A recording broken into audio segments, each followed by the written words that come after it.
Well, this year's Democracy Day has to do with the role that the media has to play in democracy and other related issues. Published in New Americans magazine Columbus, Deba Uwadiae joins me now on the news to discuss the protection of press freedom for democracy. Mr. Uwadiae, thank you for joining us this hour.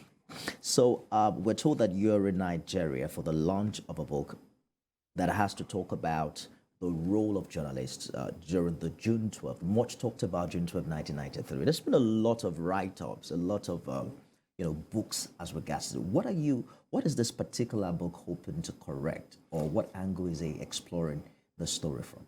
Yeah, thank you very much. Almost 30 years ago, we experienced June 12, 1993.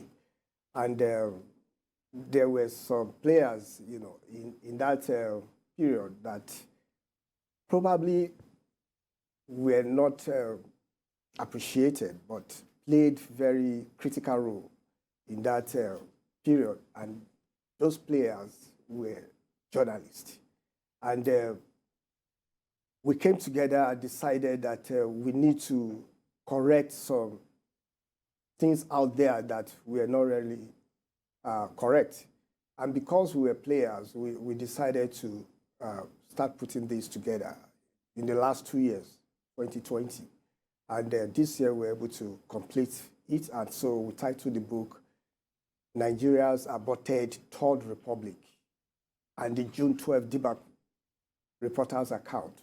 So what we did with it was we were witnesses. We witnessed all these reporting, all the campaigns, all the intricacies, intrigues, and interventions that happened during that period. And so we put all these into reportable. These were journalists who were there. These were journalists who reported the events. Correct. These were journalists who were there, who were with the National Republican Convention, who were with the Social Democratic Party as at then, because the government set up two political parties.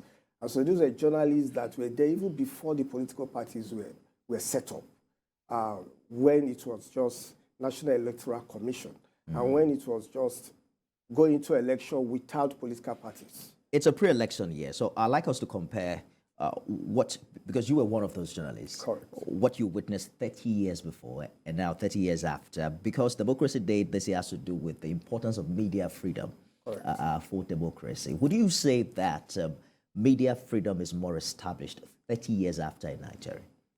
Well, I would say yes, because we have TVC today. The fact that we have TVC, is a reflection that there's been some freedom. If we can't have absolute, but with the fact that we have TVC today, it means that there have been some development, there have been some improvement, and that is what we are doing. But we can do better, because you have politicians come in, politicians go. They start bringing in, ideas to shackle the media, and so we have to open our eyes to say no. We are seeing what you are doing. We won't encourage you, and that is what we need to continue to do as media, and that is what we've come to do with our book, so that whoever is playing any game at this time, whoever is in play at this time, we know that there are journalists that are watching. Even if they don't write now, they will write in the future, which has happened. Almost 30 years, you can imagine us coming together and doing what we are. So you publish a magazine in America. Are there things you would say about the American media that gives it so much independence or a level of advantage above what is experienced back at home? Very, very good question. Level of advantage. The media is very, very respected, so to say. I can apply to get information, and I can, if they don't give to me, I know what to do, and so they will have to give it to me as far as it's public. You sue the them? Public? No, the public is, it's under public information, and so they have to do it. But if, like you said, it gets to a level where they refuse, then I sue them. We ask for information here too. Yes. So where they don't, Yes. you sue them. So Who sues them? The journalists. The journalists can sue them. Yeah. The newspaper house can sue them. The television house can sue them. The radio house can sue them. So you have that opportunity. But they won't allow you to get to that stage of suing them before they give you. When they see that you're almost getting to that stage, they don't have a choice but to release the information to you. We have to go now. Thank you very much. Deba Uwadiae is the publisher of New Americans magazine, Columbus, Ohio. Thank you for talking to us today. Thank you very much. I appreciate it.